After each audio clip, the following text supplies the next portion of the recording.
Hi guys, നമസ്കാരം.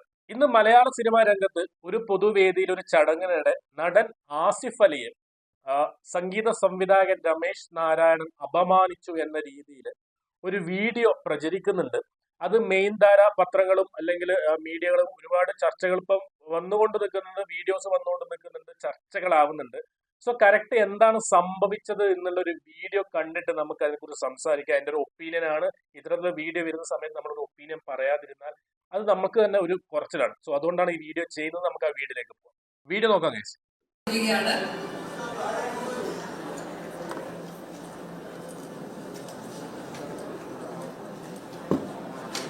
ആസിഫ് അലിയാണ്.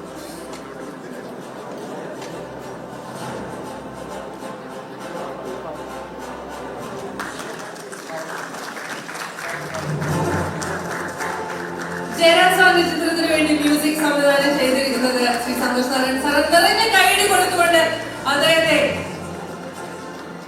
ശ്രീ രമേശ് നാരായണൻ സാറിന് ആസിഫ് അലി ഈ ഒരു പുരസ്കാരം നൽകിയിരിക്കുകയാണ്. ജയരാജ് സാറിന്റെ സിനിമയ്ക്ക് സംഗീതം നൽകിയിരിക്കുന്നത് അദ്ദേഹമാണ്. ഒരുപാട് പുരസ്കാരങ്ങൾ മലയാള സിനിമയിലേക്ക് കൊണ്ടുവന്നിട്ടുള്ള ശ്രീ രമേശ് നാരായണൻ.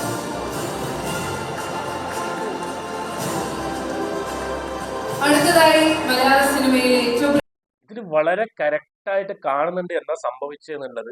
ഇത് മനോരഥങ്ങൾ എന്ന് പറഞ്ഞ MT എഴുതിയ കഥകളെ ആസ്പദമാക്കി ഒരു ആന്തോളജി സീരീസ് ഇറങ്ങുന്നുണ്ട്. സോ MTയുടെ പിറന്നാളും കൂടിയാണ്. അപ്പൊ അതിനോടനുബന്ധിച്ച് ചലച്ചിത്ര രംഗത്ത് പ്രവർത്തിക്കുന്ന കുറേ പേര്, മമ്മൂട്ടി, മോഹൻലാൽ അടക്കം, ബിജു മേനോൻ അടക്കം ഒരുപാട് ആൾക്കാര് സന്നിധരായിരിക്കുന്ന ഒരു വേദിയിൽ വെച്ചിട്ടാണ് ഇത്തരത്തിലുള്ള അനുഭവം ഉണ്ടായത്. ഇതിൽ കറക്റ്റ് കാണിക്കുന്നുണ്ട്. അവാർഡ് കൊടുക്കാനായി ആസിഫ് അലിയാണ് അവതാരക വിളിച്ചത്. ആസിഫ് അലി വരുന്നു. അവാർഡ് കൊടുക്കുന്ന സമയത്ത് ഈ പറഞ്ഞ രമേശ് നാരായണൻ എന്ന് പറഞ്ഞ ആ ഒരു സംഗീത സംവിധായകൻ നിരസിക്കുകയാണ്. അതായത് മൂപ്പർക്ക് അറിയാം ആസിഫ് അലി, മൂപ്പര് അങ്ങനെയാണ് വിചാരിക്കുന്നത് തോന്നുന്നു, ആസിഫ് അലി ചെറിയൊരു കലാകാരനാണ്, അതുകൊണ്ട് ആസിഫ് അലിയുടെ കയ്യിൽ നിന്ന് ഞാൻ അവാർഡ് മേണിക്കില്ല.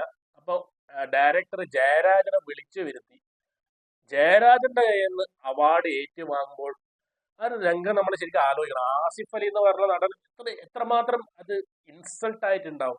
ഇത്രയും വലിയൊരു വേദിയിൽ വെച്ചിട്ട് എല്ലാവരുടെ മുമ്പിൽ വെച്ചിട്ട് ഒരു അവാർഡ് കൊടുക്കാൻ പോയ ഒരാളുടെ ആര് നിരസിച്ച് നിന്റെ കയ്യിൽ നിനക്ക് അവാർഡ് വേണ്ട എന്ന് പറയുമ്പോൾ ആ ആസിഫ് അലിയുടെ മനുഷ്യന്റെ ഒരു മാനസികാവസ്ഥ, ആ തരത്തിലുള്ള മാനസികാവസ്ഥ നമ്മളൊന്ന് ആലോചിച്ചോളൂ. ശരിക്കും മേച്ചമായ ഒരു കലാകാരൻ എന്ന നിലയിൽ ഒരിക്കലും രമേശ് നാരായണൻ അദ്ദേഹം ഒരു കലാകാരനാണെങ്കിൽ ഇത്തരത്തിലുള്ള ഈ ഒരു നടപടി, ഈ ഒരു മുഖം കാണിക്കണ്ടായിരുന്നു. അദ്ദേഹത്തിന് മനുഷ്യരാണ്, പല മുഖങ്ങളും ഉണ്ടാവും. പക്ഷെ ഒരാൾ അവാർഡ് തരുന്ന സമയത്ത് അവരുടെ വലിപ്പ ചെറുപ്പങ്ങൾ നോക്കിയിട്ടാണെങ്കിൽ ഇവിടെ എത്രയോ പേര് കഴിഞ്ഞ എത്രയോ കാലങ്ങളായിട്ട് എല്ലാവരുടെ കയ്യിൽ നിന്ന് അവാർഡ് മേടിച്ചിട്ടുണ്ട്. അത് വലിയ വലിയ നടന്മാരായാലും കലാകാരന്മാരായാലും മ്യൂസീഷ്യൻസ് ആയിക്കോട്ടെ, ആരായിക്കോട്ടെ. ശരിക്കും പറഞ്ഞ ഒരു കലാകാരന് ആവശ്യമുള്ളൊരു സംഭവമാണ് മറ്റുള്ളവർ റെസ്പെക്ട് ചെയ്യാറുണ്ട്, അല്ലെ? അത് എത്ര ചെറിയ കലാകാരനും കൂടി ആയിക്കോട്ടെ, അവരെ റെസ്പെക്ട് ചെയ്യുക. ഇത് ഒന്നുമില്ല, ഒരു മുഖത്തും നോക്കിയിട്ടും കൂടിയില്ല, ഒന്ന് സംസാരിച്ചിട്ടും കൂടിയില്ല. വളരെ മേച്ചകരമായി അപമാനിച്ചുകൊണ്ട് തന്നെ അത് നിരസിച്ച് ജയരാജനെ വിളിച്ച അദ്ദേഹത്തിന് മുമ്പിൽ തന്നെ അത് സ്വീകരിച്ചു. ശരിക്കും പറഞ്ഞാൽ മലയാള സിനിമയിൽ നമ്മൾ ഒരുപാട് പ്രശ്നങ്ങൾ ഇങ്ങനെ കേൾക്കുന്നുണ്ട്. അപ്പൊ അതിൽ ഒരു പ്രശ്നമാണ് ഇത്. എനിക്ക് തോന്നുന്നു മൂപ്പരുടെ ഈഗോ കോംപ്ലക്സ് അത് തന്നെയാണ് ഇതിൽ കാണിക്കുന്നത്. ഇനിയിപ്പോ അയാൾ എത്ര വലിയ കലാകാരനായിക്കോട്ടെ, ആ വില പോയി.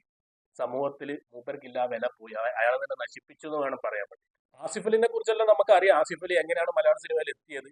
സ്വന്തം പ്രയത്നം, കഠിനാധ്വാനവും കൊണ്ട്, കഴിവും കൊണ്ട് വന്ന് സ്വയം വഴി വെട്ടി തെളിച്ച് വന്ന ഒരു കലാകാരനാണ് ആസിഫ് അലി. കഴിഞ്ഞ കുറെ വർഷങ്ങളായിട്ട് മലയാളികൾക്ക് ആസിഫ് അലി അറിയാം. എത്രയോ നല്ല സിനിമകൾ ആസിഫ് അലി അഭിനയിച്ചിട്ടുണ്ട്, തെളിയിച്ചിട്ടുണ്ട് കലാകാരൻ എന്ന നിലയിൽ, ഒരു മനുഷ്യൻ എന്ന നിലയിൽ തന്നെ. സോ അദ്ദേഹത്തെ പോലുള്ള ഒരാളെ അപമാനിക്കാൻ ഇനിയിപ്പോ ആരായിക്കോട്ടെ, ഇനിയിപ്പോ ഏത് നിലയിലുള്ള കലാകാരനായിക്കോട്ടെ, സീനിയർ ജൂനിയർ ഒന്നും അങ്ങനെ നോക്കേണ്ട ആവശ്യമില്ല. അങ്ങനെയാണെങ്കിൽ നമ്മളെ മമ്മൂട്ടി, മോഹൻലാലൊക്കെ എത്രയോ ചെറിയ കലാകാരങ്ങളിൽ അവരെ ഒരു ജൂനിയർ ആയിട്ടുള്ള ആൾക്കാരിൽ നിന്ന് എത്രയോ പുരസ്കാരങ്ങൾക്ക് ഏറ്റുവാങ്ങുന്നുണ്ട്.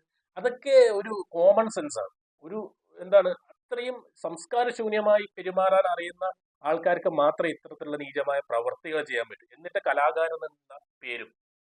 ഇനിയിപ്പോ മൂപ്പര് എന്ത് കലാപ്രവർത്തനം ആയിക്കോട്ടെ, അഭിനയിക്കോ, മ്യൂസീഷ്യനോ, സംഗീത സംവിധായകനോ, ആരും ആയിക്കോട്ടെ, ഇത്തരത്തിലുള്ള നടപടി ചെയ്യുന്ന സമയത്ത് മനുഷ്യന്മാര് സമൂഹം കാണുന്നുണ്ട്.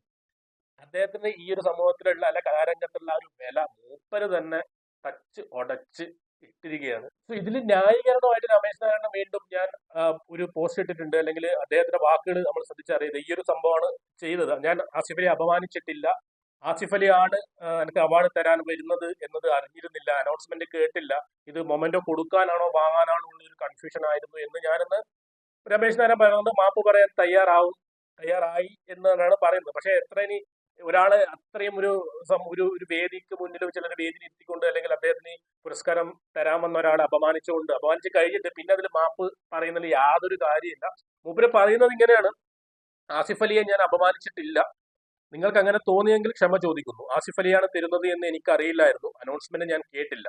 ജയരാജാണ് എന്ന സിനിമയിലേക്ക് എന്നെ ക്ഷണിച്ചത്, പക്ഷേ വേദിയിൽ എല്ലാ സംവിധായകരും ക്ഷണിച്ചപ്പോൾ എന്നെയും വിളിച്ചില്ല, അതൊരു വിഷമമുണ്ടായി. മൂപ്പര നായികൻ എന്തോ ആയിക്കോട്ടെ, അതിൽ കറക്റ്റായിട്ട് അവതാരക പറയുന്നുണ്ട് ആസിഫ് അലിയെ ക്ഷണിക്കുന്നുണ്ട്. അപ്പൊ ഇത്രയും വേദിയിലിരിക്കുന്നത് എന്താണ്, ബുദ്ധിശൂന്യമായ ഒരു ആൾക്കാരൊന്നല്ലല്ലോ ഇരിക്കുന്നത്, വളരെ കാര്യങ്ങൾ മനസ്സിലാക്കാനും വിവേകമുള്ള ആൾക്കാർ തന്നെയാണ് ഇരിക്കുന്നത്. അപ്പൊ അങ്ങനത്തെ ഒരു വേദിയിൽ ഇരുന്നിട്ട് ഒരാളെ വിളിച്ച് അവാർഡ് തരാൻ വരുന്ന സമയത്ത് അത് നിരസിച്ചിട്ട് വേറെ ആളെ കൊണ്ട് മേടിപ്പിച്ചിട്ട് അവസാനം ഈ ഒരു പറയുന്നുള്ള യാതൊരു അർത്ഥവുമില്ല. എത്ര ഉരുണ്ടിട്ടും ഒരു കാര്യമില്ല. രമേശ് നാരായണൻ എന്ന് വരുന്ന വ്യക്തി എന്ന കലാകാരൻ ഞാൻ പറയില്ല, ബിക്കോസ് ഇത്തരത്തിലുള്ള കാട്ടിക്കൂട്ടുകൾ കാണിച്ചിട്ട് പിന്നെയും കലാകാരൻ എന്നുള്ള ആ ഒരു ടേമിൽ അല്ലെങ്കിൽ ആ ഒരു പേരിൽ വിളിക്കാൻ എനിക്കും താല്പര്യമില്ല. ഇത്തരത്തിലുള്ള കുറേ കാര്യങ്ങൾ നമ്മൾ പല വേദി ഷോകളിൽ നമ്മൾ കണ്ടിട്ടുണ്ട്. എനിക്ക് പെട്ടെന്ന് ഓർമ്മ വന്നത് പണ്ട് എനിക്ക് തോന്നുന്നു ഫിലിംഫെയർ അവാർഡിലോ അല്ലെങ്കിൽ സൈമ അവാർഡിലോ ആണെന്ന് അറിയില്ല, നയൻതാരക്ക് വേണ്ടിയിട്ട് അല്ലു അർജുൻ ഇങ്ങനെ അവാർഡ് കൊടുക്കാൻ വേണ്ടി വിളിച്ച് വേദിയിലെത്തിയിട്ട് അത് നയൻതാര മേടിക്കുന്നുണ്ട്. പക്ഷെ മേടിക്കുന്ന സമയത്തോ ബാക്കി മൈക്കിൽ സംസാരിക്കുന്ന സമയത്തോ ഒരക്ഷരം പോലും അല്ലു അർജുനെ കുറിച്ച് പറയുകയോ അല്ലെങ്കിൽ അദ്ദേഹത്തിന് താങ്ക്സ് പറയുകയോ നയൻതാര ചെയ്തിട്ടില്ല. അതിലുപരിയായിട്ട് എന്താ ചെയ്തു വെച്ചാൽ, I wanted to take this award from Vicky എന്ന് പറഞ്ഞിട്ട് മൂപ്പര് ഹസ്ബൻഡായ വിക്കി മൂപ്പര് അവിടെ ഇരിക്കുന്നുണ്ട് സംവിധായകൻ. അപ്പൊ മൂപ്പര വേദിയിലേക്ക് വിളിച്ച് വരുത്തിട്ട് അല്ലു അർജുന് മുമ്പിൽ തന്നെ വീണ്ടും ആ അവാർഡ് സ്വീകരിച്ചു. അപ്പൊ അത്തരത്തിലുള്ള മേച്ചമായ കാര്യങ്ങൾ എല്ലാവരും, ഈ ബുദ്ധിശൂന്യമായ കാര്യങ്ങൾ എല്ലാവരും ചെയ്യുന്നുണ്ട്. സോ ആ ഒരു ഇൻസിഡന്റിന് ശേഷം നയൻതാരക്കെതിരെ ഭയങ്കരമായ വിമർശനം കാര്യങ്ങളും വന്നിട്ടുണ്ട്. സോ ഇത്രയാണ്. അത് വളരെ ഒരു ഹ്യൂമൻ കൺസിഡറേഷൻ അല്ലെങ്കിൽ ഒരു കോമൺ സെൻസ്, ഒരു റെസ്പെക്ട് എല്ലാ കലാകാരന്മാരും ചെയ്യേണ്ടതാണ്. സോ ഇത്രയേ ഉള്ളൂ ഗൈസ്.